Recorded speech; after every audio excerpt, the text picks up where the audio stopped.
তাছাড়া ছুটির দিন বাইরে অংখাদামো আকিসা এ বাবুকুর এমন রোমা আকিসা রামারাঙ্গিরা ওরে আমি সিনানি শাক্ষ আদে মানজক নিজকে মোশাক নিজকে মনে অঞ্চল মোশাক খায় না মানজাগানা এই যে হচ্ছে ডিমা তিতা শাক নিব ডিমা তিতা শাক চিন নাম্মা চিনক চিনক নিব এই যে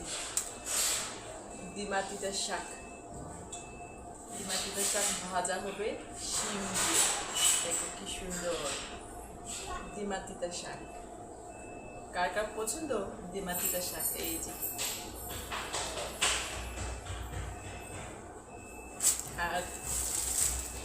এটা হচ্ছে পালং শাক খুব পছন্দ বাচ্চারা পছন্দ করে আর স্পেশাল রান্না হবে আজকে লতি দেখো স্পেশাল রান্না হবে হচ্ছে লতি আজকে লতি দিয়ে শুটকি দিয়ে রান্না করব আর সবাই একটু সাপোর্ট করবেন একটু সাবস্ক্রাইব করে দিবেন ছোট্ট এই দিদিকে দিদি ব্লগ ভালোবাসা দিবেন সাপোর্ট করবেন